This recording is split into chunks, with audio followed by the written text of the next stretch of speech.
Hello दोस्तों, Mittal stock channel में आपका हार्दिक स्वागत है। दोस्तों, आपके सामने मैं आज जो पिक लेकर आया हूँ ये एक शॉर्ट टर्म पिक है और एक टेक्निकल पिक इसको कह सकते हैं। और स्टॉक जो है ये फार्मा सेक्टर से बिलोंग करता है और स्टॉक का नाम जैसा कि आप सब लोग जानते भी होंगे, अजंता फार्मा। जी हाँ दोस्तों, स्टॉक का नाम है अजंता फार्मा। अजंता फार्मा जो कि स्टॉक अभी फ्राइडे को 1961 की क्लोजिंग पर बंद हुआ है, लगभग 48 रुपी अपने प्रीवियस डे से 48 रुपी के आसपास गिरकर बंद हुआ है 1961 रुपी पर। दोस्तों, इसका 52 वीक लो है 1331 रुपीज़। 52 वीक हाई है 2049 रुपीज़ और इसकी जो फेस वैल्यू है 2 रुपीज़। और दोस्तों, जो इसका पी रेशियो है अभी 25 के आसपास चल रहा है और जो सेक्टर पी है 42 के आसपास चल रहा है। दोस्तों, इसी से आप समझ सकते हैं कि ये जो अजंता फार्मा शेयर है ये अपने जो पीयर ग्रुप से अभी काफ़ी सस्ती वैल्यूएशन पर उपलब्ध है। तो दोस्तों, अभी हम अपने आर्टिकल पर चलेंगे कि इसका जो फ्यूचर आउटलुक क्या रहेगा और आप इसको किस रेट पर ख़रीदना चाहिए और किस रेट पर इसको आपको बेचकर निकलना है। तो दोस्तों, चलते हैं अपने आर्टिकल पर। तो ये आर्टिकल मेरा आने वाला है, ये मैं इस पर क्लिक करता हूँ। जी हाँ, जी हाँ दोस्तों, जैसा कि article price action in Ajanta pharma shows price breaking out of a major consolidation phase from February to May. तो ये जो शेयर है अजंता फार्मा का, फरवरी से मई तक ये अपने बियर फेज में चल रहा था, मतलब स्लीपिंग मोड में चल रहा था और ये अपने एक ही प्राइस लेवल पर कंसोलिडेट कर रहा था। This is a trend continuation breakout denotes the continuation of trend. तो ये ट्रेंड को डिनोट करता है इसकी। तो इसका जो हमें अभी बताते हैं आपको जो ये शेयर ख़रीदना है 2003 से लेकर 1995। तो जी हाँ दोस्तों, ये शेयर आपको यदि 1995 से 2003 रुपी के आसपास मिलता है तो ये शेयर आप बाई करें और इसका टारगेट रहेगा 2200। और यदि ये 2200 का टारगेट आपका अचीव हो जाता है तो फिर आप इसको 2400 के टारगेट के लिए होल्ड कीजिए। तो दोस्तों, जैसे कि मैंने आपको बताया, फ्राइडे को अभी 1961 रुपी पर इसने क्लोजिंग लिया और जो ये अपने जो रिसर्च एनालिसिस्ट है उसको ख़रीदने के लिए बोल रहे हैं 1995 से लेकर 2003 रुपी के बीच में। तो ये जो कि ख़रीदने की इसकी रेंज है 1995 से नीचे ही मिल रहा है।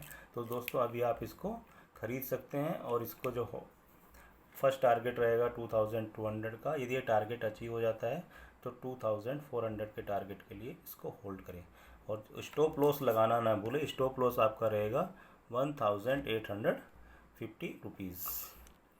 तो दोस्तों, जैसा कि इसमें आर्टिकल में लिखा, price action in Ajanta pharma shows price breaking out of a major consolidation phase. The range bound action from February to May shows a rectangular breakout.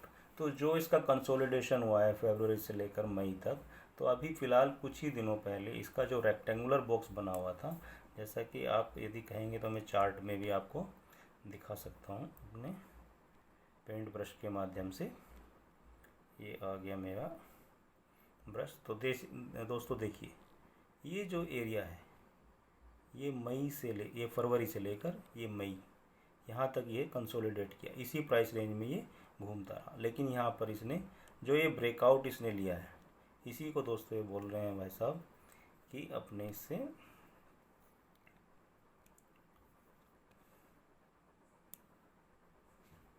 This is a trend continuation breakout and denotes the continuation of trend.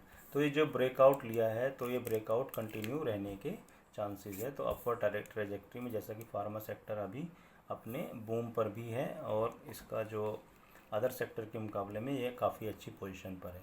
तो pharma sector is an roll and this could be a major winner in the coming week. तो pharma sector, जैसे pharma sector की लहर चल रही है तो ये फ्यूचर में जो कमिंग वीक्स आ रहे हैं तो उसमें एक अच्छी तो मेजर विनर इसमें एक साबित हो सकता है। तो लॉन्ग टर्म मूविंग एवरेज आज बुलिश। तो जो भी इसके सारे मूविंग एवरेजेस हैं ये उससे ऊपर ही चल रहा है और मूविंग एवरेज से पता चलता है कि अजंता फार्मा जो शेयर है अभी एक बुलिश अप ट्रेंड में है। तो दोस्तों, जैसा कि मैंने आपको पहले ही बता चुका हूँ बाई अराउंड 2005 टू 1995। तो 1995 से लेकर 2005 की रेंज में आपको ये खरीदना है। पहला टारगेट आपका 2200 का रहेगा। उसके बाद यदि आपका ऊपर जाता है तो उसको 2400 के टारगेट के लिए होल्ड करें। और स्टॉप लॉस बिल्कुल भी लगाना नहीं भूले। जो मार्केट में वॉलेटिलिटी चल रही है तो ये कभी भी डाउन साइड यदि जाता है तो 1850 रुपये के आसपास अपनी पोजीशन को रोल आउट कर लें या एग्ज़िट कर लें। और ये ट्रेड यदि दोस्तों अभी कुछ दिन के लिए ये रेंज बाउंड भी रहता है तो इस ट्रेड को आप 4 से लेकर 6 वीक तक होल्ड कर सकते हैं, यानी कि लगभग 1 महीने तक इस शेयर को होल्ड करें जब तक आपका टारगेट अचीव नहीं हो जाता। तो दोस्तों ये शेयर पिक कैसी लगी आपको, ये प्लीज़ कमेंट बॉक्स में लिखकर बताइए। और मेरे चैनल को यदि आपने अभी तक सब्सक्राइब नहीं किया है तो सब्सक्राइब कीजिए। मेरे चैनल को लाइक शेयर सब्सक्राइब करेंगे तो मुझे भी ऐसी आगे ऐसी अच्छी पिक आपके लिए मैं फ्यूचर में भी लेकर आता रहूँगा। थैंक यू दोस्तों, थैंक यू वेरी मच।